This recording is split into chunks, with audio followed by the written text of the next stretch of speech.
1937. Rome celebrates the first anniversary of the new fascist empire. Italy's armies parade past their emperor, King Victor Emmanuel, and his dictator, Benito Mussolini.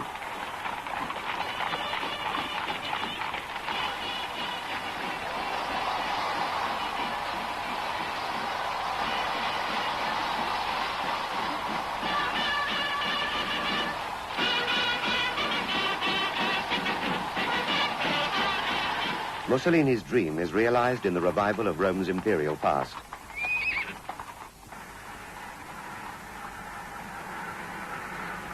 The victorious legions march among the ruins of ancient Rome, leading the loyal soldiers of conquered Africa. Red-fezed Askaris from Eritrea, Dubat warriors from Somaliland, Meharisti from Libya.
For years, Mussolini had prepared the Italian people to fight the war which would win him an empire.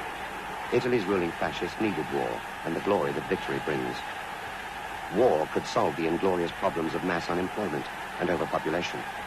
Mussolini could offer no peaceful solutions. War could mend Italy's crippled economy. Victory could silence opposition more effectively than the state-controlled press.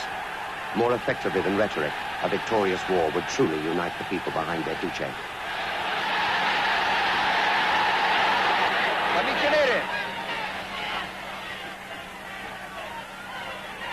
Popolo di Ancona e delle Marche.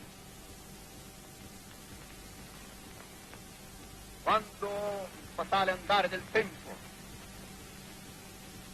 si avrà allontanato da quest'età,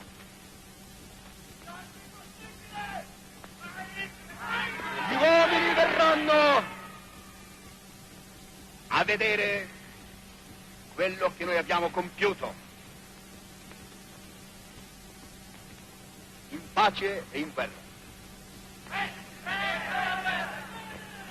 Ricorderanno il 1915, l'anno fatale nella storia dell'umanità, che pesa come il 476, il 1492, il 1815. C'è un prima e un dopo, c'è un prima della guerra e un dopo guerra. Non guardiamo più al prima della guerra. Non abbiamo nostalgie per quel tempo, per quegli uomini, per quegli avvenimenti, per quelle dottrine, poiché noi abbiamo bruciato i nostri bastimenti alle nostre spalle. Ed allora che comincia la storia d'Italia. La vera storia d'Italia, perché se prima si poteva pensare che la storia d'Italia fosse il risultato più o meno complicato di manovre diplomatiche, di intrighi di governo, di passioni di minoranze, è solo con l'anno 1915, col maggio radioso del 1915, che il popolo italiano irrompe sulla scena politica, caccia i trafficanti del Tempio e diventa finalmente l'artefice del suo destino.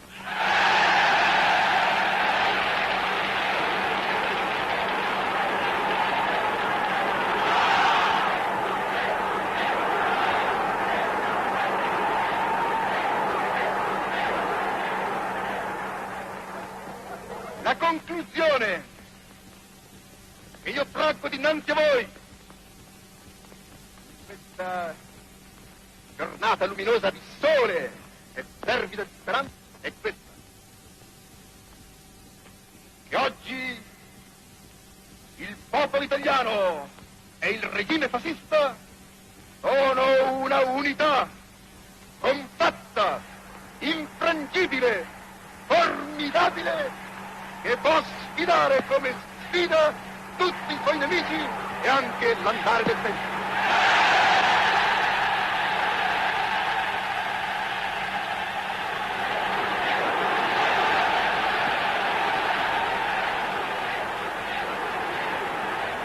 Mussolini's empire grew from the Italian colonies in the deserts of northeast Africa, Libya, Eritrea with its Red Sea coast, and further south, 2,000 miles from Rome, Italian Somaliland. Between these two, tempting Mussolini, Ethiopia, the last independent state in colonial Africa, exposed to invasion on two fronts.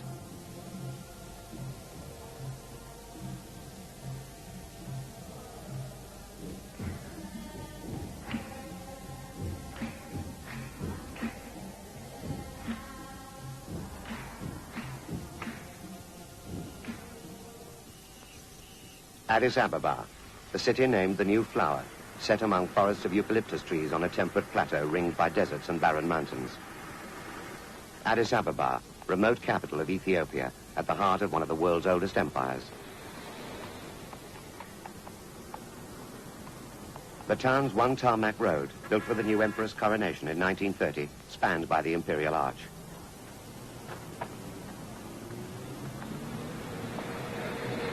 A few motor cars passed under the arch, carrying European diplomats and businessmen. 20th century Europe was slowly invading traditional Ethiopia. One modern hotel had opened, the Greek-owned Imperial. There were 2 cinemas and 1 electric generator, but no drains and 150,000 inhabitants.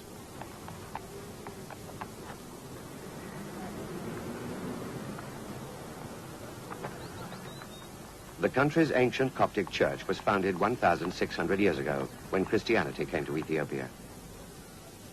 Defender of the Christian faith was the Emperor of Ethiopia, claiming direct descent from the biblical King Solomon and the legendary Queen of Sheba.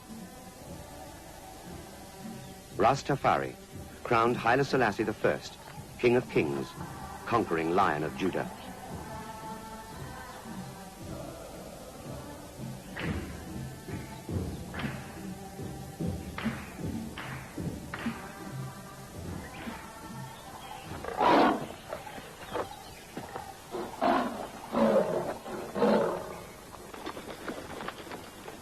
Accompanied by bodyguards and servants, Ethiopia's warlords and noblemen would travel from the border regions for an audience with their emperor in his capital.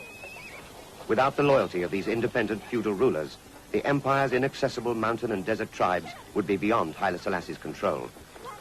Many would have marched for weeks across hostile country, where nomadic Gala bandits attacked ill-armed travelers on the mule tracks.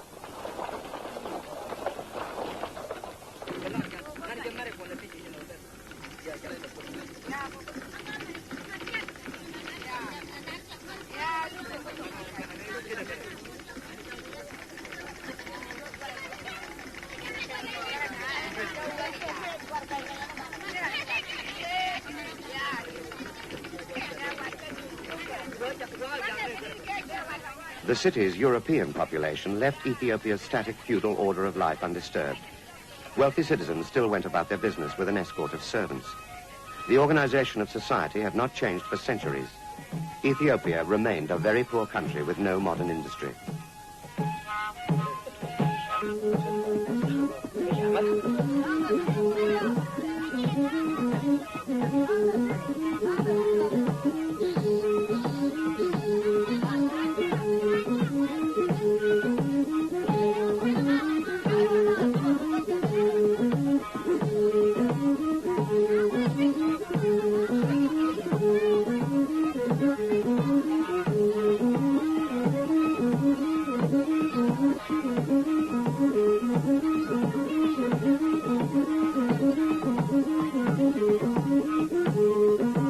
Thank you.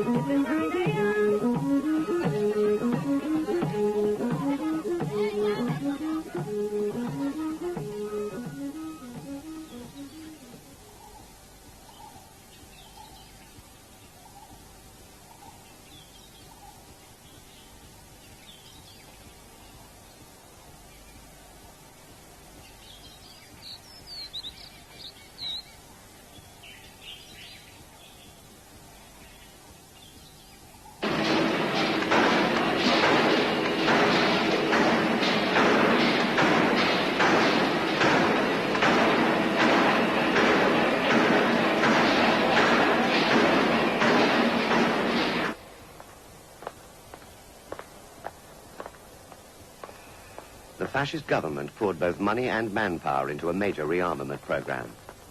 Italy was made ready for war.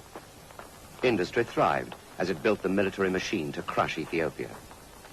By May 1935, Mussolini's aggressive intentions were no secret, but the major powers of Europe just watched. They made no real protest. The Duce's empty threats frightened them. At home, his reputation was rising as unemployment fell and patriotic pride grew.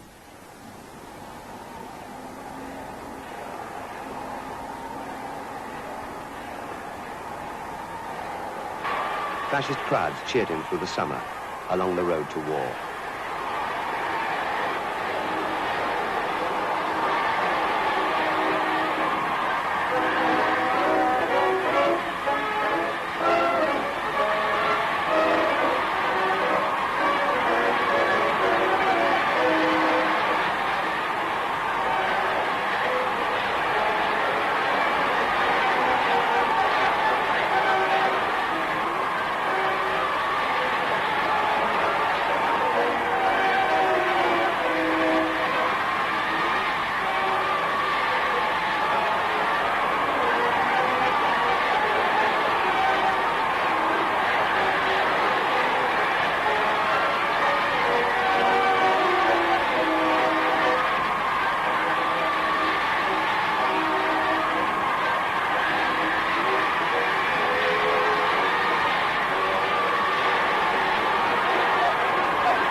Ethiopia's northern and southern borders were threatened by a massive buildup of Italian troops.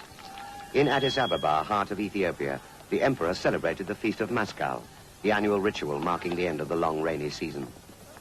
This year, peace would end when the summer rain stopped, when the roads were dry and hard, and Italy's invading armies could march towards the capital. Haile Selassie still believed Ethiopia's membership of the League of Nations would protect his country against invasion.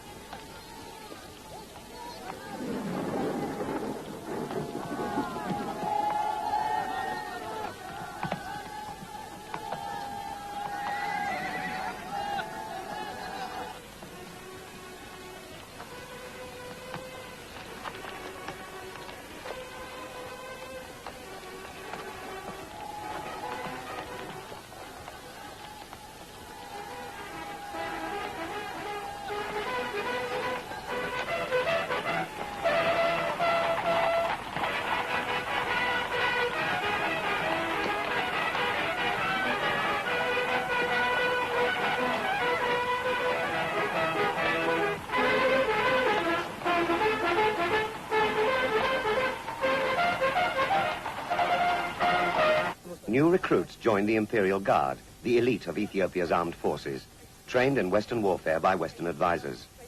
They were dressed in the khaki uniforms of the Belgian army and armed with modern rifles. But they were too few to win a war.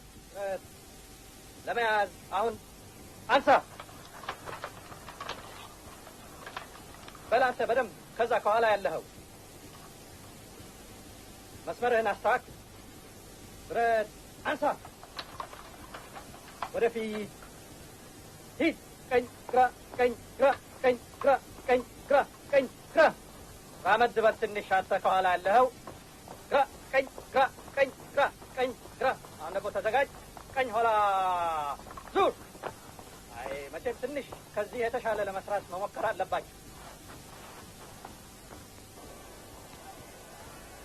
War propaganda had revived the heroic Roman legend.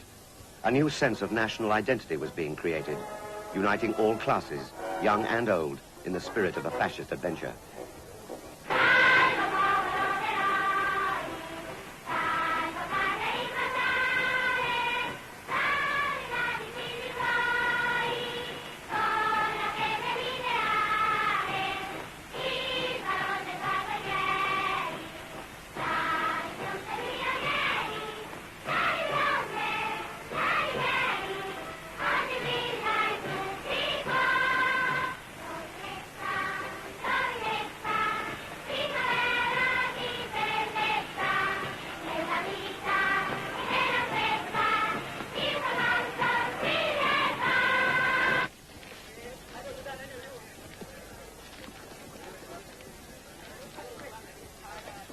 Rumors of war had spread through Ethiopia. Warriors flocked to Addis Ababa to pledge their support to Haile Selassie. The fate of the empire would rest with these fearless, badly armed, barefoot warriors, dressed in their white cotton shamas, marching in the independent armies of the powerful feudal chiefs, the 6 great races.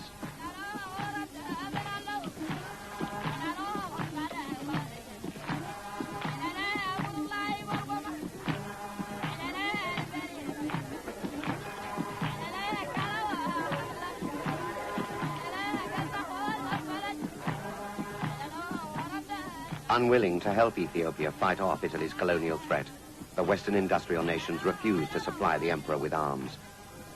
The Ethiopians would be forced to meet Italy's machine guns and modern bombers with sticks, swords, spears, and 19th century muskets.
Throughout the summer, troop ships left Naples and Genoa, bound for Suez, Massawa, and Mogadishu.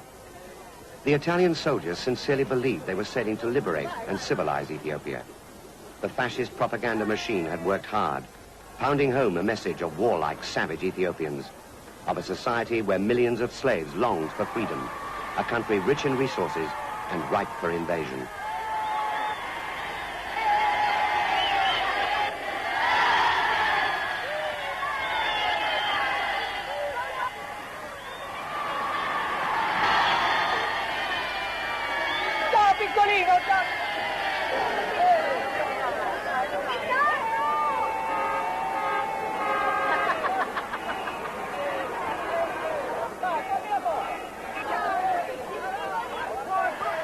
The Italian poor and the unemployed were promised a place in the sun, with free land and an easy fortune in the conquered empire. The mechanical power of Italy's armory was Mussolini's guarantee of a quick, clean war with few Italian casualties. As the Chemical Warfare Service shipped poison gas to Eritrea, Mussolini promised his soldiers a war without tears. The Red Cross received Queen Elena's blessing and sailed to tend the wounded.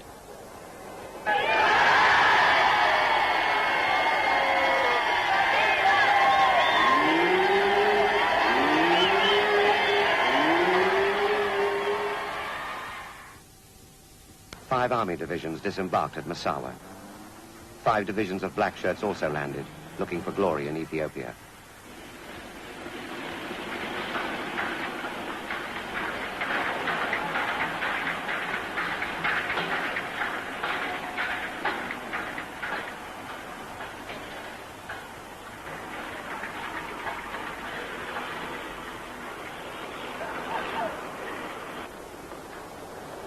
War materials flowed steadily from Italian industry to the ports of Massawa and Mogadishu. Boats queued at the docks, waiting to land supplies for the most powerful army Africa had ever seen.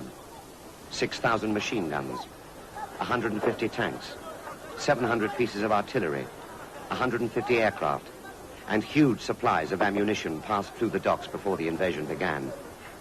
During the next 6 months, the shipments of men and armaments would increase 4 times.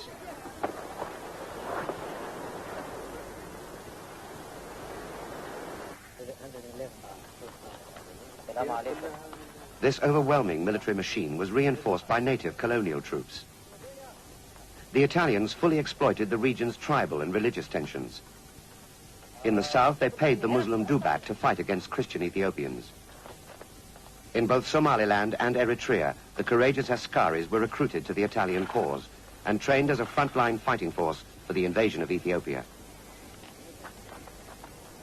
By September, Italian positions were established along the Ethiopian borders. A telegram from Mussolini reached Supreme Commander General Emilio De Bono in Eritrea. Order you to attack at dawn on 3rd. Repeat, 3rd October.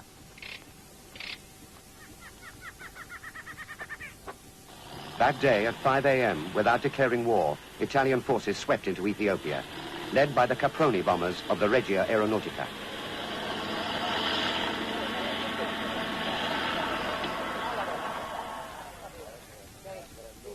Among the fascist celebrities who came to win easy honor in the African War were 2 distinguished volunteers, Il Duce's own sons, Lieutenant Vittorio Mussolini and his younger brother Bruno.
War drums spread news of the invasion throughout the empire. The warlords and chiefs assembled their tribal armies and marched to Addis Ababa. Ethiopia's feudal chiefs were often at war with each other. Now they united to fight off the invaders. Many of them had fought the Italians once before and won. In 1896, Ethiopian warriors had destroyed the Italian army at the Battle of Adwa. They were sure they could humiliate Italy again.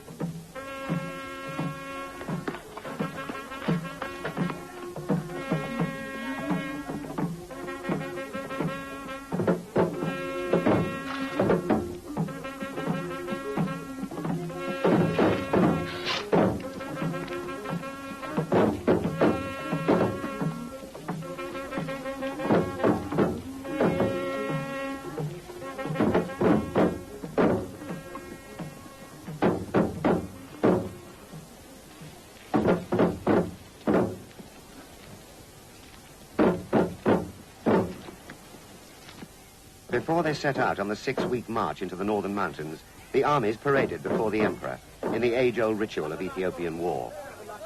Ras Mulugeta, hero of Adwa, approached Haile Selassie. Jan Hoy, I was killing Italians before you were born. Now I march into battle once again. I await you on the battlefield. He saluted the emperor and left with his 80,000 men on the long march north.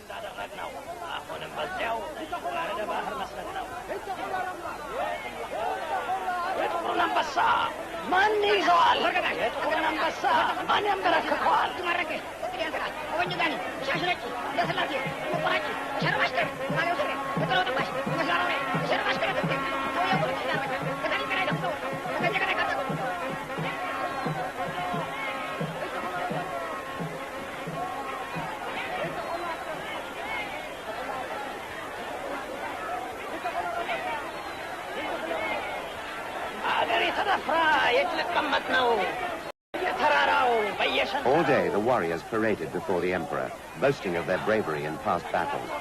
But Haile Selassie knew that the invasion had brought a new kind of warfare to Ethiopia.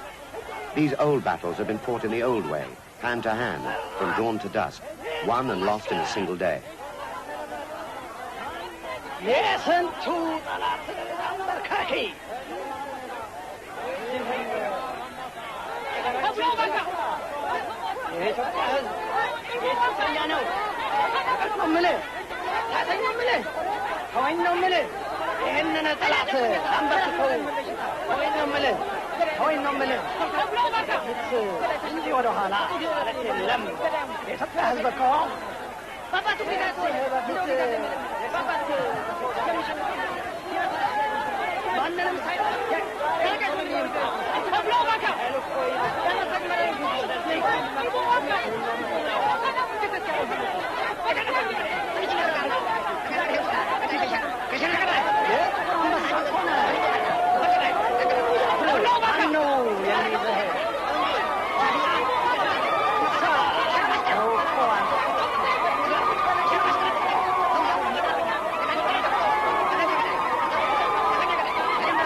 In mid-October, the Lion of Judah left his capital for the imperial city of Harar. At the railway station in Addis Ababa, representatives of the foreign press joined the emperor's subjects and the increasingly anxious diplomatic corps to watch Haile Selassie's departure. This French-built line, linking Addis Ababa to the Red Sea port of Djibouti, was Ethiopia's only railway.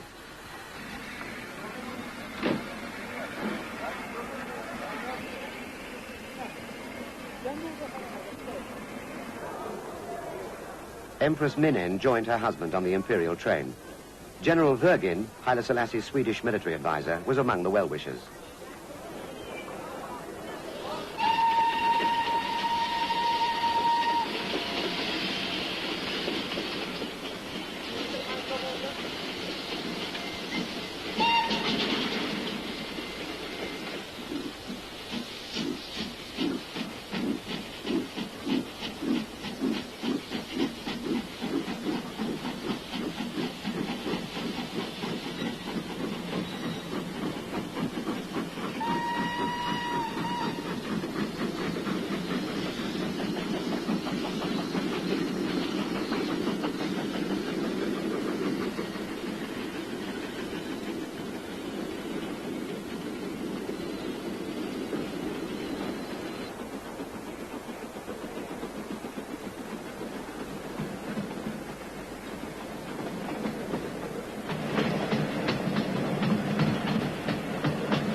On the long journey east, the train stopped to take on water in the barren hills.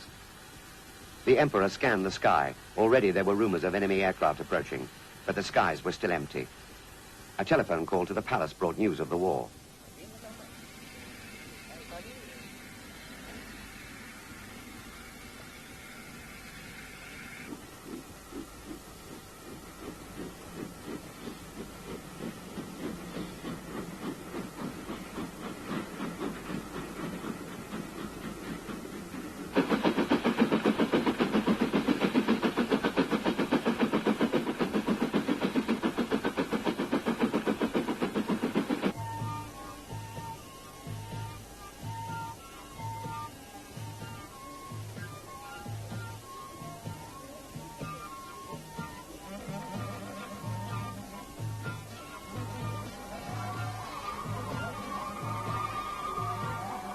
Harar was a city Haile Selassie knew well.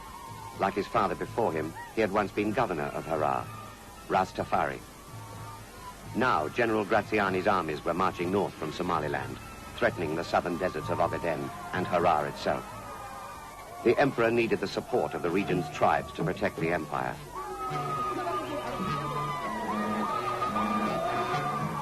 He returned to Harar to rally support among the Arabic-speaking Islamic chiefs, who owed no loyalty to the Coptic Church and the Amharic traditions of the capital.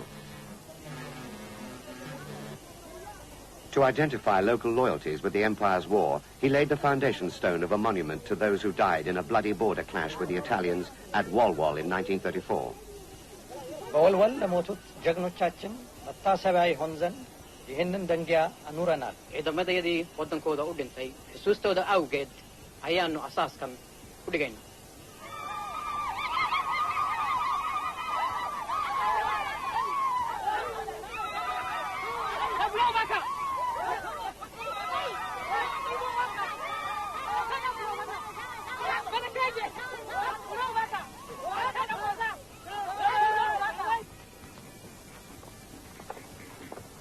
The southern tribes rallied to the emperor's cause. The ritual of war began as the warriors gathered.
Since the early 1930s, Italian instructors had trained the Dubat, fiercest of the Somali tribesmen, to fight a war with modern European weapons and traditional Somali ferocity. Graziani ordered them to advance across the disputed border region into the parched desert of Ogaden. General Graziani was a ruthless colonial campaigner, eager for his chance of glory and jealous of General De Bono, who commanded the more important northern front.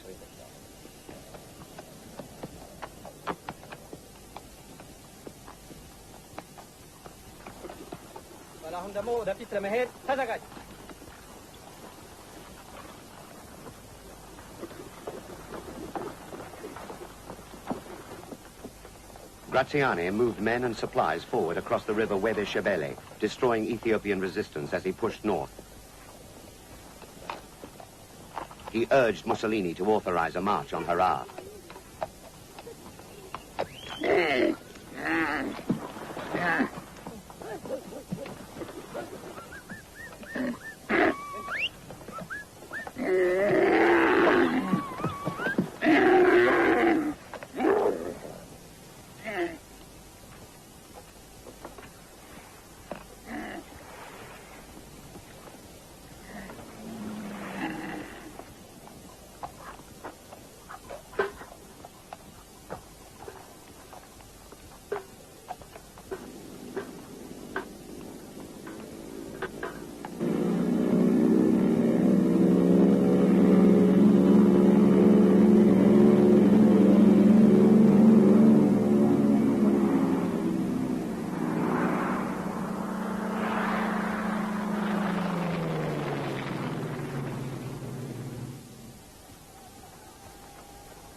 Avanti! Avanti!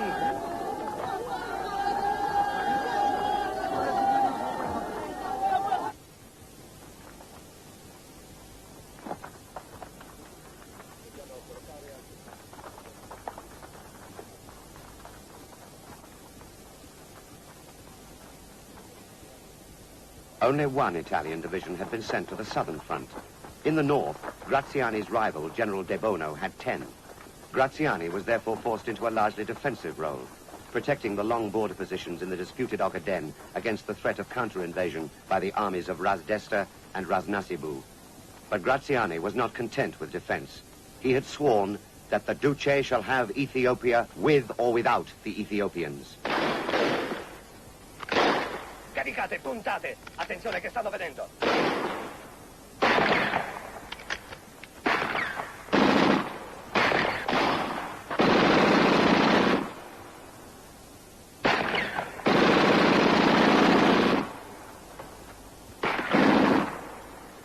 Avanti! Avanti!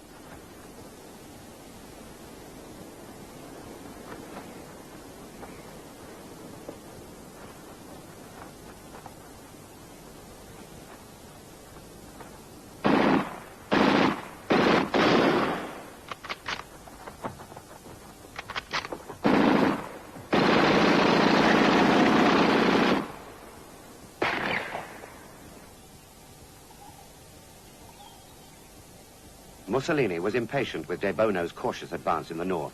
He insisted on action, and his commander reluctantly ordered the Blackshirts to begin the prestigious march on the undefended town of Makale. Hosanna in excelsis, benedictus qui venit in nomine Domini, Hosanna in excelsis. Men and metal received the chaplain's blessing, and the fascist crusade took its civilizing mission south. Sanctus, Sanctus, Sanctus Dominus Deus, in nomine Patris, et Filii, et Spiritus Sancti. Amen. Amen.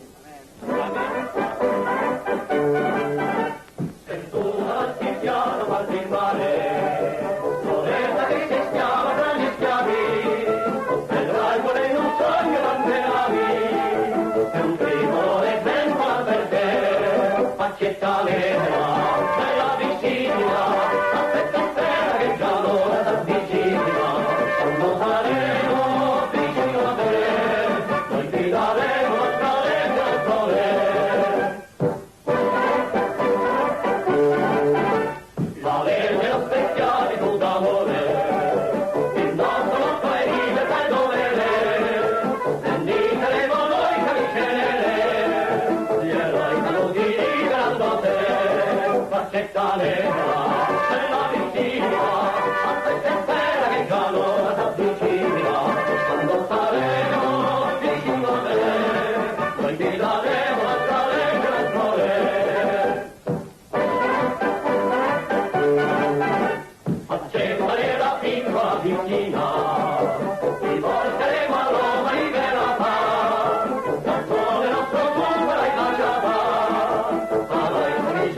Ma sta attenti, va testoso, chi che mi bagni si sta andando. Ma dovevo fare tu bagni in che, no? Dai, dammi un savone, dai, fa presto, va, tieni a Ma che roba è questa? Ma non l'ho trovata, ma sai che questa roba... Ma lo sai che questa roba qui mi sembra quella che danno a cose, ai carcerati. Metti un po' di limone lì, dai. Non c'è nulla da temere. Siamo cristiani anche noi. Ritornate al vostro villaggio e la pace sia fra voi.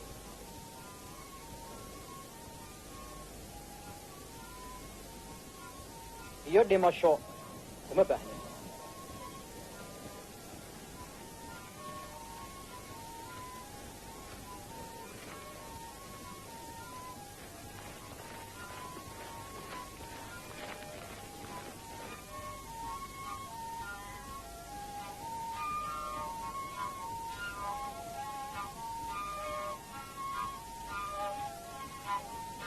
When the black shirts reached Makale on November the 8th, they met no resistance, for the town was governed by Ras Gugza, Haile Selassie's treacherous son-in-law, who had deserted his emperor to join the white-bearded General Debono.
For the last time, Ethiopia's warlords and warriors assembled in Addis Ababa.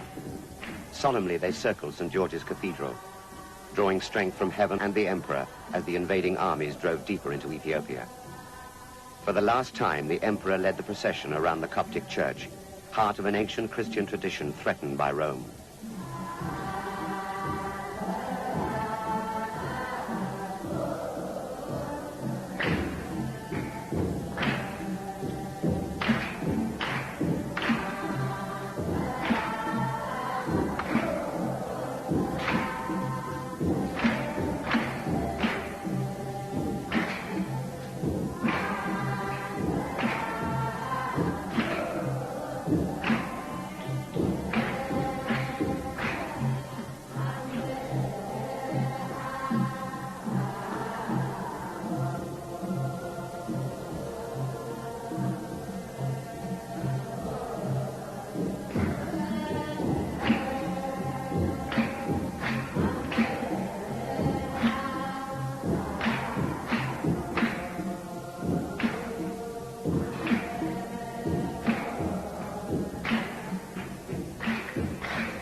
On December the 18th, the Fascist Association of War Widows and War Mothers staged a nationwide pledge of support for Mussolini's war.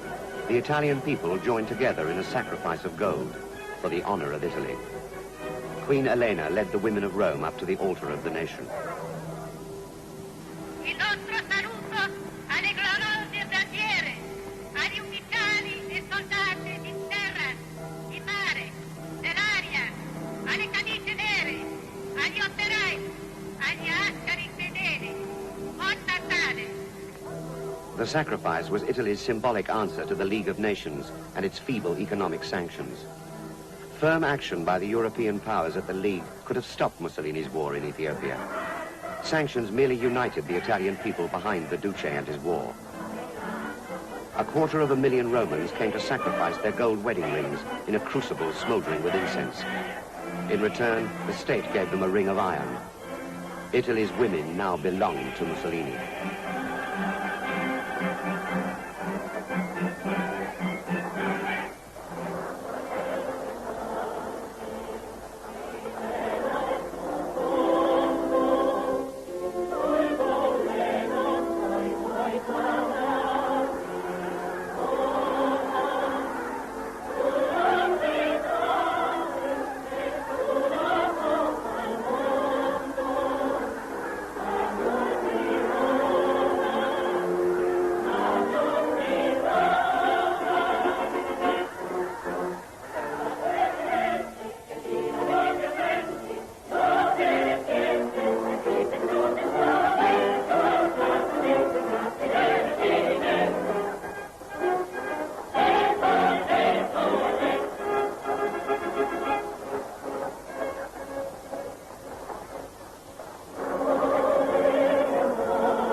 Natale a tutti!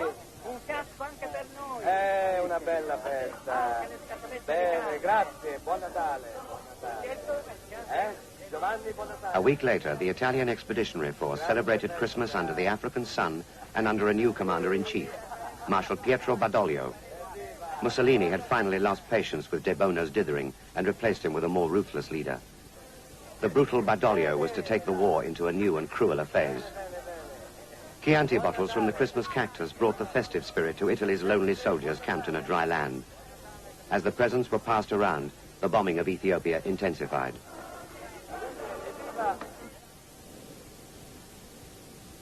There were also Christmas presents for the people of Ethiopia, to be flown in by the 103rd Squadron, special delivery to Dessie, Haile Selassie's new headquarters, north of Addis Ababa on the edge of the battle zone.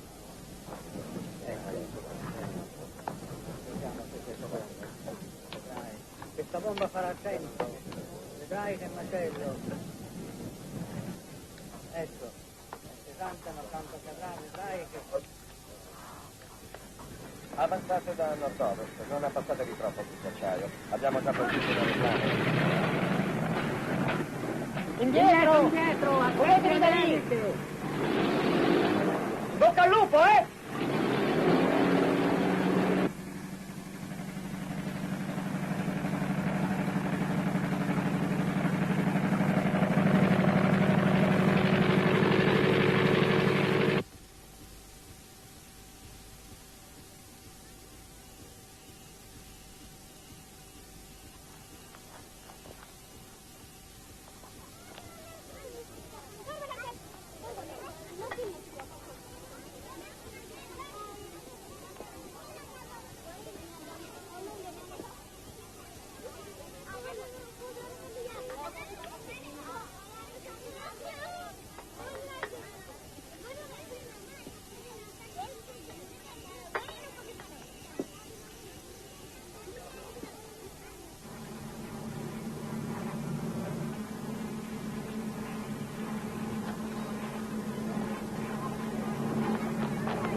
The Red Cross flag no longer protected the Ethiopians.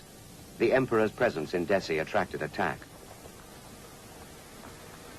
When the Christmas bombs stopped falling, Haile Selassie inspected the remains of Dessie's Red Cross hospital. It had been hit by 40 bombs. Badoglio had turned to poison gas and the bombing of civilian targets to speed up his civilizing mission. He wanted no awkward European witnesses from the International Red Cross to see the victims of bombing raids and the flesh blistered by gas. But the Red Cross volunteers, British, Swedish, Egyptian, remained. Ethiopian casualties were heavy, but the Emperor's chiefs marched to counterattack. The old warlord Ras Mulugeta marched north. Ras Kassa and Ras Seyum menaced Makale from mountain strongholds. And Ras Imru attacked on the western flank. Badoglio was determined to wipe them out, one by one. He would stop at nothing.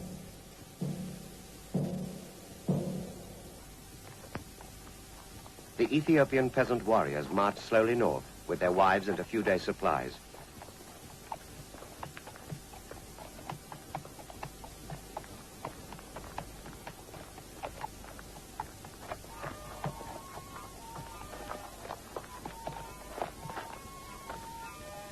They fought fiercely, fearlessly, in the only way they knew.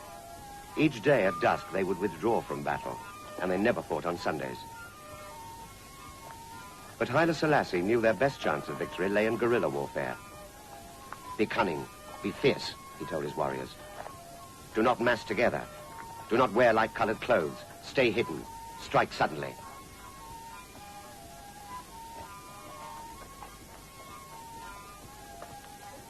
Only the shrewd Ras Imru followed his emperor's advice. His men raided convoys in Italian-held territory, harassed road gangs, seized guns and ammunition, wrecked enemy morale.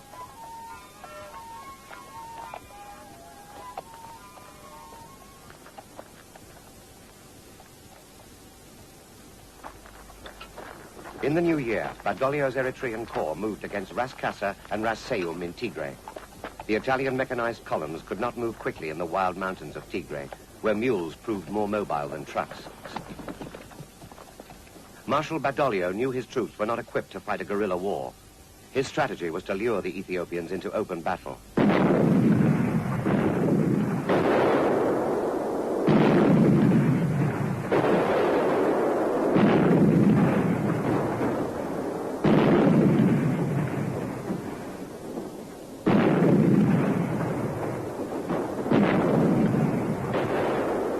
L'artiglieria è stata perfetta.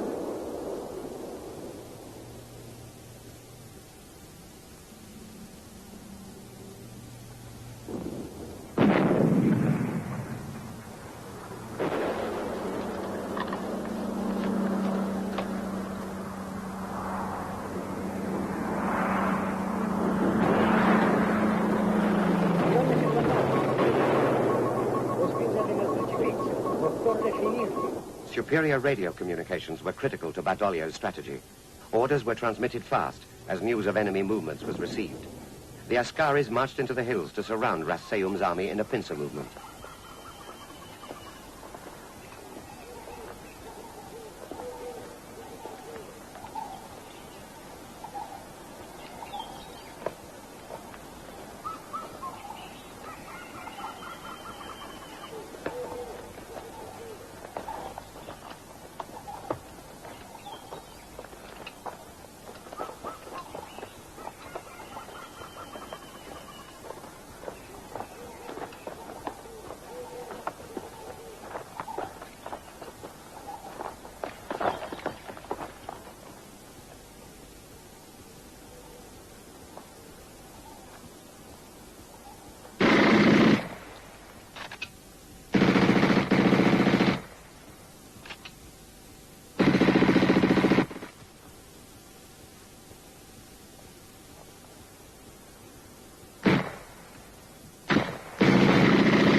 Ras Seyum's army was destroyed in Tigray.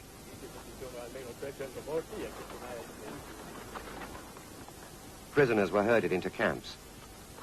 Irreplaceable weapons were lost. Without modern arms, the Ethiopians' courage was tragically futile. Many of the prisoners had lost brothers on the battlefield, killed as they tried to tear the guns from the enemy's hands. Now they have lost their guns and their honor in the humiliation of capture. Metteteli tutti in riga. Su, su, su, su, avanti, avanti. Di qua, tutti in fila. Su, forza, forza. Avanti. Bene, bene così, avanti. Tutti in fila.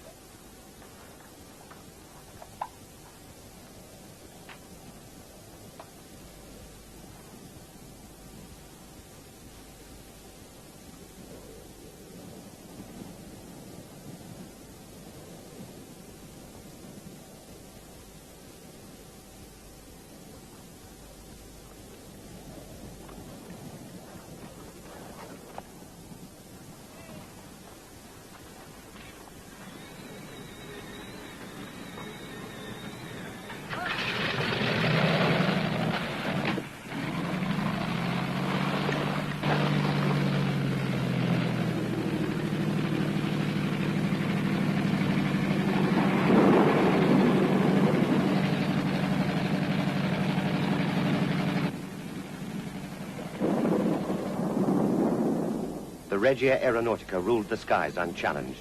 Reconnaissance aircraft patrolled all day, mapping the land and looking for the white cotton shamas which betrayed the enemy. Bombers terrorized towns, villages, and marching columns with almost complete impunity. Italy's air power decided the war.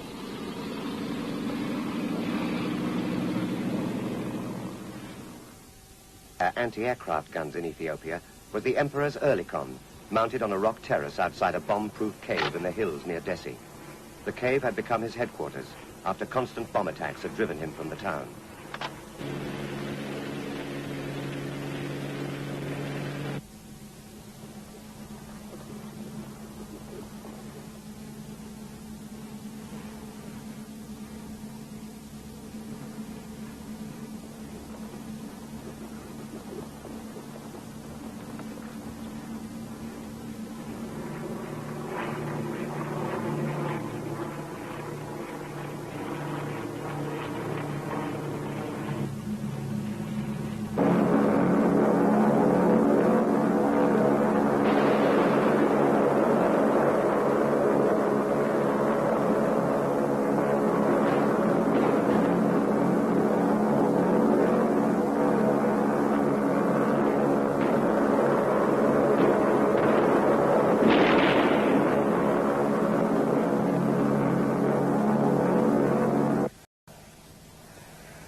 kaleeni soo ridnay halkaysani ka timid boqolaal kale baa jira. Too few planes were shot down to interrupt the bombing raids. The terror in the air continued. Civilians moved out of their villages into the hills. They dug caves in the hillside where the bombs would not find them.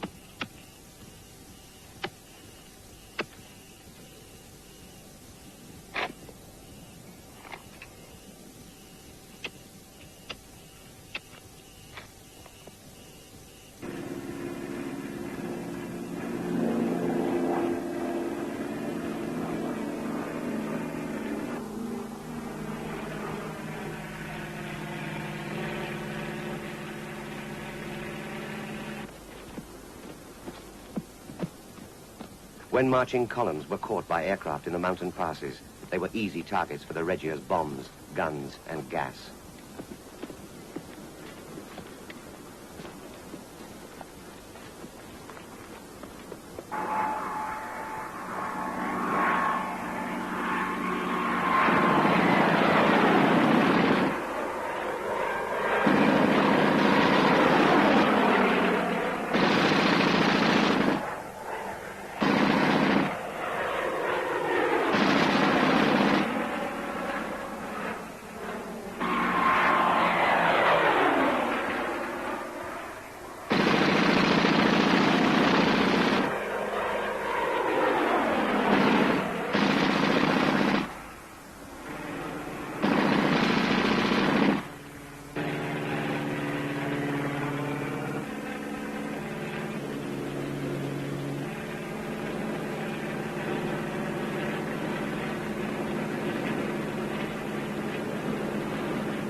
The Disparata Squadron's number 1 returns to base, piloted by Mussolini's son-in-law, the Minister of Propaganda, Count Galeazzo Ciano.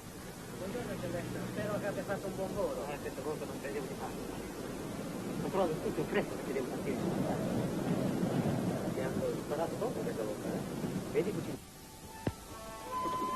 The tide of war had turned against Haile Selassie. He drove north to the front to consult his commanders and rally the dejected troops. Some warriors responded to their emperor's call and went back to battle, but it was too late.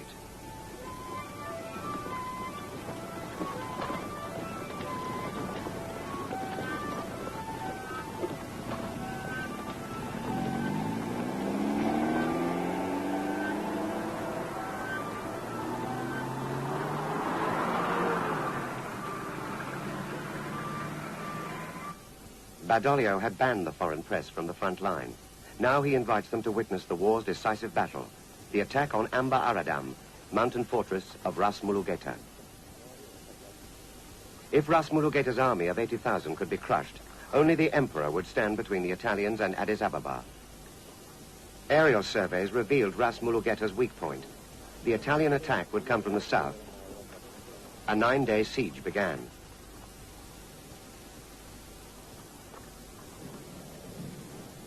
The Italians closed in under a cover of night and cloud. When the morning wind blew the cloud away around Amba Aradam, the Ethiopians saw the Italian army marching up the slopes towards them. Ras Mulugeta's drums beat the alarm.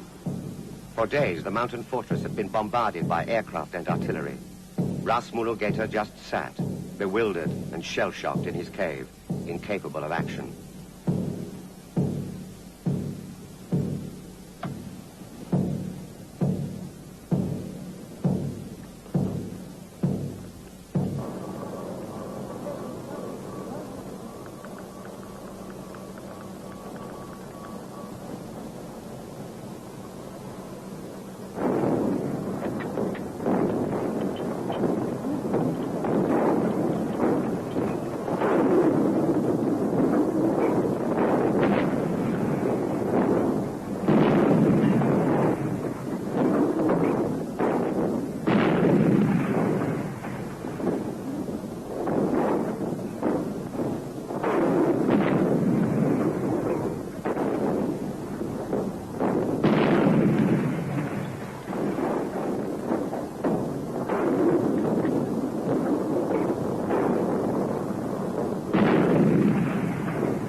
Amba Aradam was taken. The road south was open. 6,000 Ethiopians had died on Amba Aradam. 15,000 were killed in the next 3 days, cut down by the Regia Aeronauticas machine guns or burned alive by mustard gas. One of the dead was Ras Mulugeta's own son, killed in command of the rear guard. When Ras Mulugeta turned back to mourn over the body, he too was killed by a bullet from the sky. Ethiopian resistance was falling apart.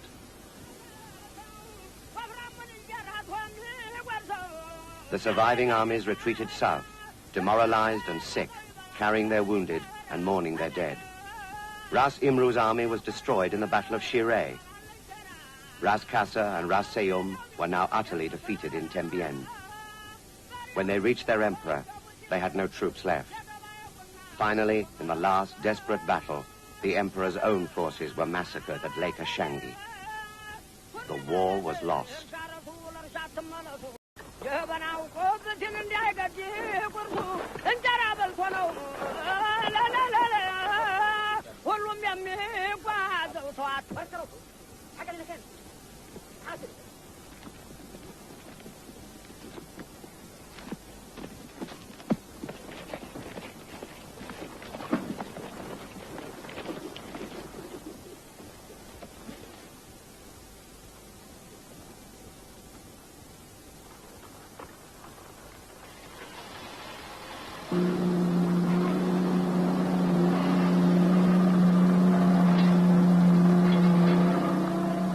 European governments were deaf to Ethiopia's appeals. Africa was too remote. But foreign sympathizers sent medical supplies. Some even joined the International Red Cross effort in Ethiopia to work in makeshift field hospitals, as ill-equipped and vulnerable as the Ethiopian army.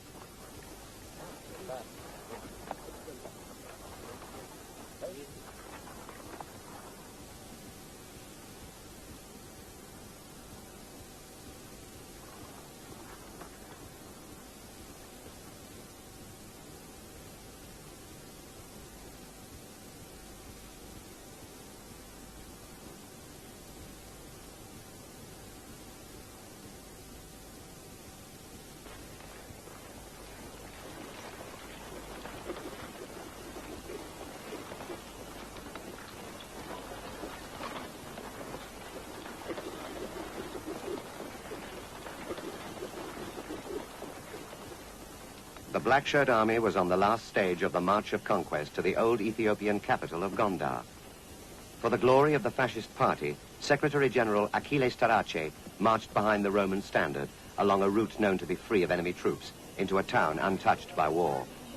The population didn't realize the colonial invader had come to stay.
Beaten in the last battle, abandoned by the League of Nations, the emperor had retreated through deserted towns and villages towards Addis Ababa.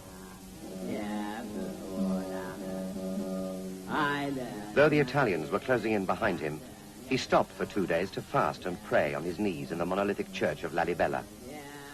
Haile Selassie planned to move to the hills and fight a guerrilla campaign, but his chiefs and advisors knew their broken armies could not fight on. They persuaded the emperor to leave Ethiopia. On May the 2nd, the imperial family left by train for Djibouti, en route for Palestine, and exile in London. The emperor was leaving a poisoned landscape. turning yellow under an invisible rain of mustard gas sprayed from aircraft. Spraying the mountainsides flanking his columns had eased Badoglio's advance. Where the gas touched flesh, blisters broke out.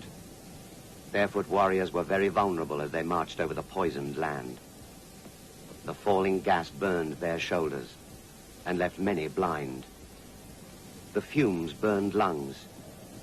People died from drinking poisoned water. The horrified Red Cross volunteers were not equipped to treat gas burns.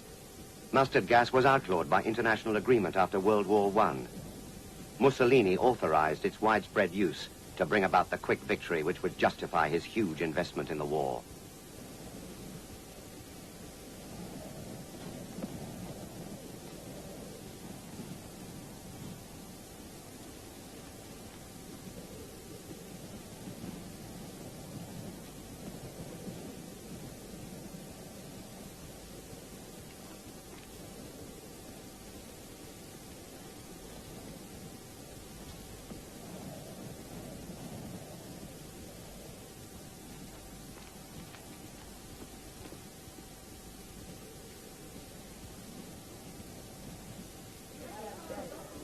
Italian engineers built the roads to victory through the Ethiopian Empire. They were worthy successors to the road builders of ancient Rome. At night, air attacks were suspended, but work on the ground was ceaseless. Urgency increased as the rainy season came nearer, threatening to halt the advance of the heavy mechanized columns. Badoglio knew mud could defeat him where guns had failed. He had to reach Addis Ababa before the rains.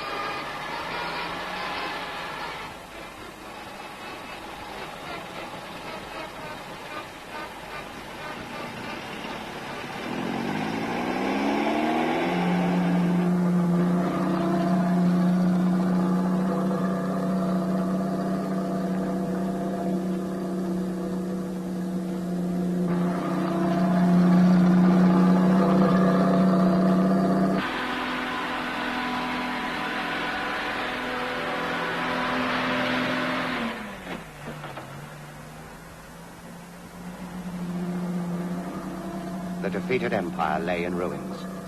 Smoke rose from burned villages in the valleys, carrying the scent of victory up to Badoglio's advancing column. The bombs of the Regia Aeronautica had blasted a safe passage for the trucks, moving relentlessly towards Addis Ababa. The last traces of resistance were hunted down and destroyed. There was no refuge for Ethiopia's beaten warriors. No one was safe from attack, not even the wounded.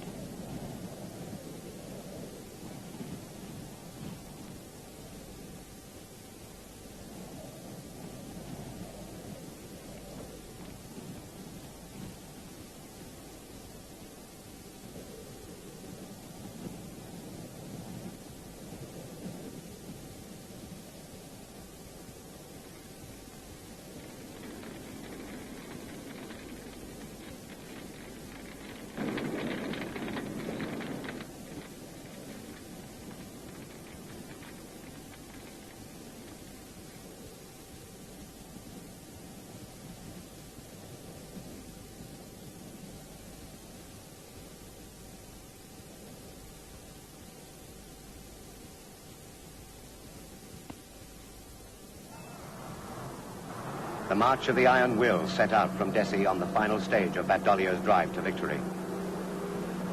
For 10 days, the most powerful mechanized column Africa had ever seen rumbled remorselessly along Ethiopia's imperial highway towards Addis Ababa. There were nearly 2,000 vehicles, 11 batteries of artillery, and a squadron of light tanks. They met no resistance. The Askaris were sent ahead to enter Addis Ababa. When they were sure the city was safe, they withdrew, as Mussolini had ordered, to allow Badoglio to lead the Italian troops in triumph towards the imperial arch. 3 days after Haile Selassie's flight from his beaten empire, Badoglio drove into Addis Ababa. The rainy season was setting in, just a few days too late to save the empire. Badoglio's victory was complete. He had defeated the emperor in battle and won the war's greatest prize, Addis Ababa. The fiercely defended city of Harar fell to General Graziani's southern army. The occupation of Ethiopia had begun.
At 6 o'clock, the time ordained by Mussolini, the sound of church bells and factory sirens summoned the citizens of Rome to the Duce's headquarters in the Piazza Venezia.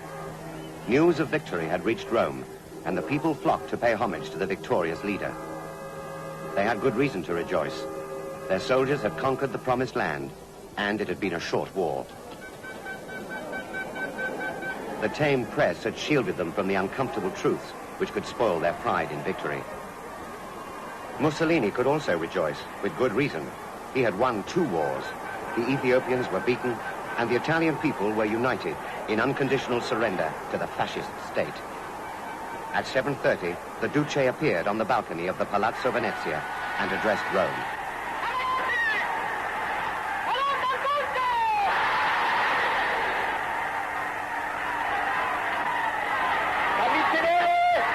Uomini e donne di tutta Italia, italiani e amici dell'Italia, al di là dei monti e al di là dei mari, ascoltate, il maresciallo Badoglio telegrafa.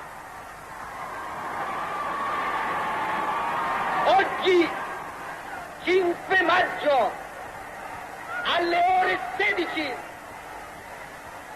alla testa delle truppe vittoriose, sono entrato in Addis Abeba.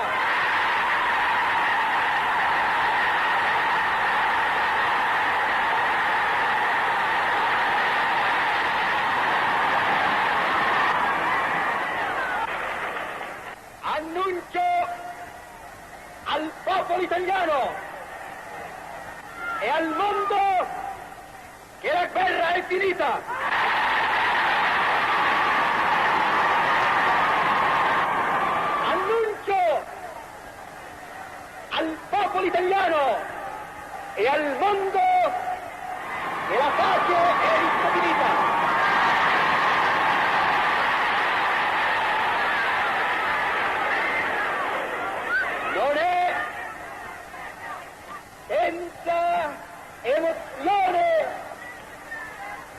che io aggiunga che si tratta della nostra pace,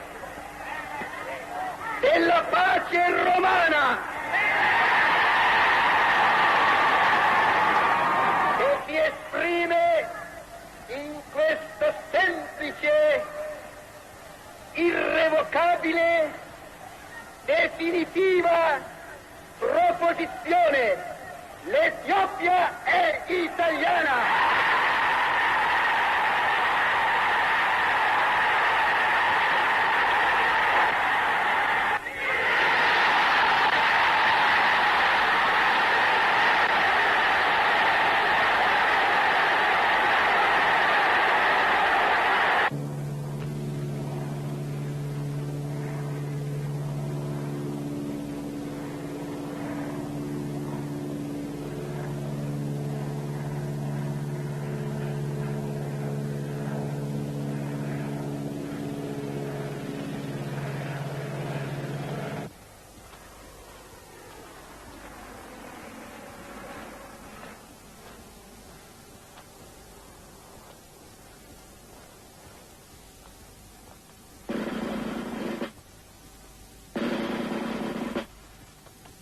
From the balcony of Haile Selassie's old palace, Marshal Badoglio watched the Italian flag being raised over Addis Ababa with colorless formality.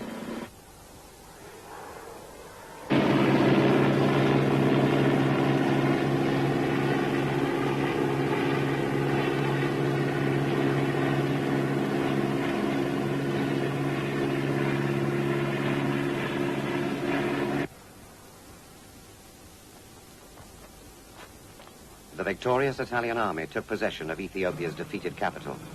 This was the prize at the end of a 7-month campaign, the place in the sun Mussolini had promised.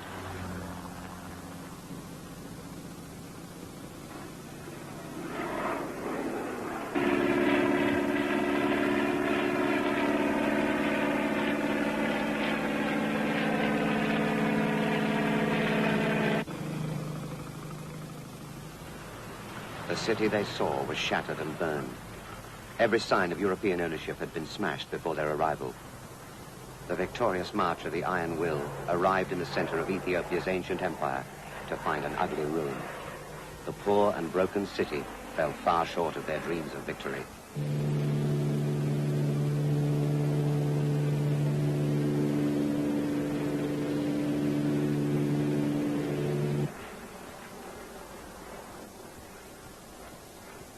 The Addis Ababa the Italians had won was not the one the emperor had left.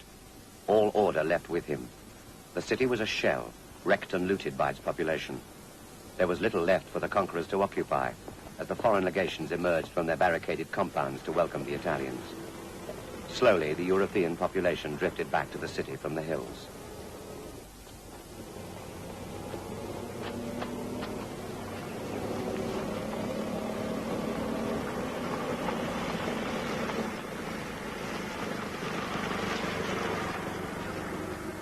The Ethiopians watched quietly. 275,000 had died in a barbarous war.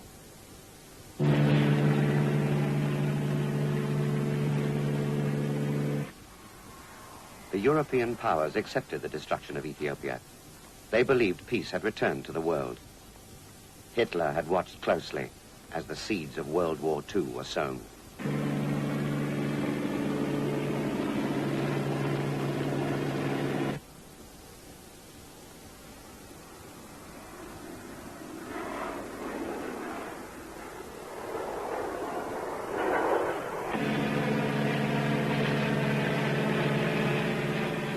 The exiled emperor of Ethiopia continued his campaign for justice in Europe.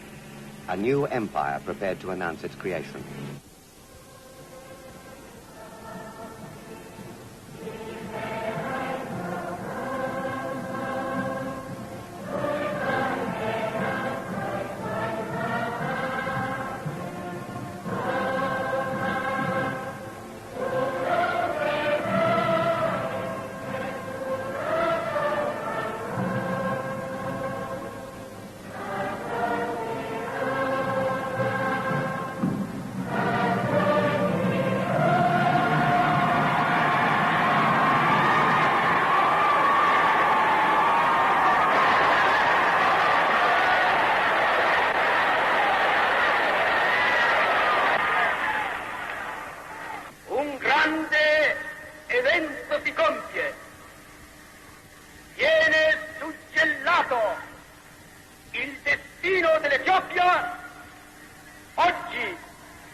terra.